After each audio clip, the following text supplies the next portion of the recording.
कभी सोचा है कि मॉनसून की भारी बारिश होते ही हमारे शहर पानी में क्यों डूब जाते हैं? वजह वजह ये है कि हमारे शहरों को पानी से लड़ने के लिए बनाया गया है, उसे अपनाने के लिए नहीं।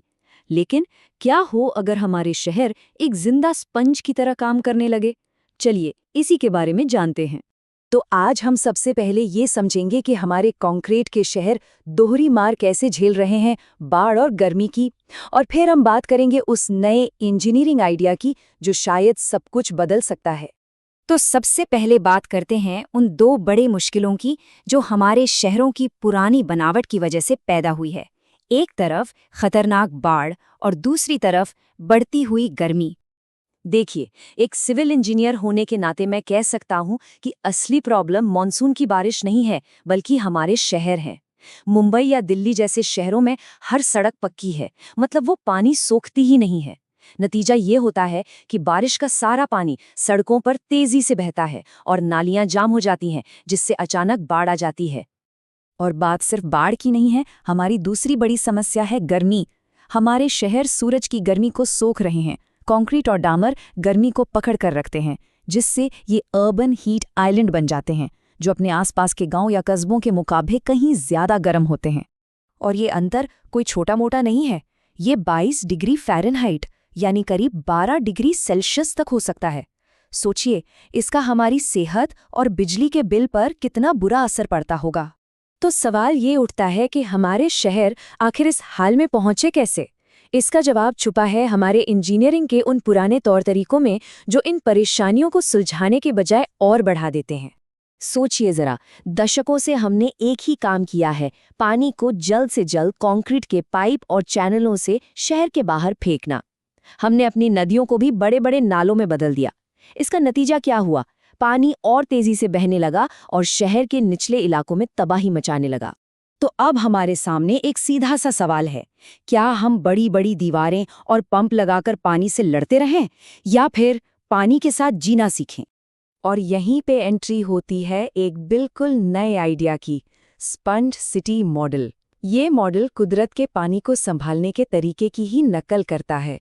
इसका मकसद पानी को तेजी से बाहर निकालना नहीं है, बल्कि एक ऐसा शहर बनाना है जो बारिश के पानी को पी सके, ठीक वैसे ही जैसे जंगल की जमीन करती है। इसको समझने का एक बहुत ही आसान तरीका है। सिविल इंजीनियरिंग में हम रन ऑफ कोएफिशिएंट नाम की एक चीज का इस्तेमाल करते हैं। ये बस ये बताता है कि किसी सतह पर गिरने वाला कितना पानी बह जाता है। कंक्रीट के लिए ये करीब 95% होता है, जबकि जंगल के लिए ये लगभग 0। स्पंज सिटी का लक्ष्य बस यही है, कंक्रीट की जगह हरियाली लाकर शहर के इस एवरेज को 0 के करीब लाना। जब हम इन दोनों सिस्टम्स को आमने सामने रखते हैं तो तस्वीर बिल्कुल साफ हो जाती है। पानी सोखने की क्षमता हो या पर्यावरण की देखभाल, हर मामले में ये हरे भरे स्पंज सिस्टम पुराने कंक्रीट के पाइपों से मीलों आगे हैं। अच्छा, तो थियोरी तो समझ आ गई, पर असल में इसे लागू कैसे किया जाता है? तो चलिए अब देखते हैं कि एक स्पंज सिटी बनाने के लिए सिविल इंजीनियर की टूल बॉक्स में क्या-क्या होता है। इसकी पूरी स्ट्रैटेजी 3 आसान स्टेप्स पर टिकी है। पहला, बारिश के पानी को जहां वो गिरे वहीं पकड़ो और उसकी रफ्तार धीमी करो। दूसरा, कुदरती तरीकों से उसे साफ करो। और तीसरा, उसे एक कीमती संसाधन की तरह जमा कर लो। इसका सबसे पहला और सबसे जरूरी टूल है परमिएबल पेवमेंट, यानी ऐसी सड़कें जो पानी सोख सके। इनमें 15 से 35% तक खाली जगह होती है, जिससे पानी छन कर नीचे चला जाता है और अचानक आने वाली बाढ़ का खतरा टल जाता है। और हमारी इमारत की छतें, हम उन्हें भी छोटे छोटे हरे भरे स्पंज में बदल सकते हैं। हरी छतों का एल्बेडो ज्यादा होता है, जिसका सीधा मतलब है कि वो सूरज की रोशनी को सोखने के बजाय वापस भेज देती हैं। इससे न सिर्फ इमारत ठंडी रहती है, बल्कि आसपास का माहौल भी ठंडा रहता है। बायोस्वेल्स को शहर के नेचुरल वाटर फिल्टर समझिए। ये कंक्रीट के गटर नहीं, बल्कि छोटे छोटे बगीचों जैसी नालियां होती हैं जो मिट्टी के मदद से सड़क के गंदे पानी को साफ करती हैं और जमीन के नीचे पानी को रिचार्ज करती हैं। और आखिर में एक ऐसा तरीका जो मुसीबत को मौके में बदल देता है, रेन वाटर हार्वेस्टिंग। ये बारिश के पानी को जमा करके पार्कों और खेती के लिए मुफ्त सिंचाई का साधन बनता है, जिससे पानी की सप्लाई पर बोझ भी कम होता है। अब इसके जो फायदे हैं वो सिर्फ बाढ़ रोकने तक ही सीमित नहीं है, ये तो बस शुरुआत है, इसके फायदे एक के बाद एक सामने आते हैं।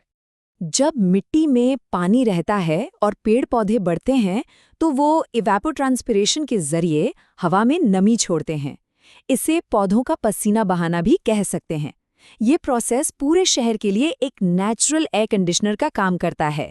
इंजीनियरिंग और आंकड़ों से हटकर अगर देखें तो ये तरीका हमारे शहरों में दोबारा जान फूंक देता है।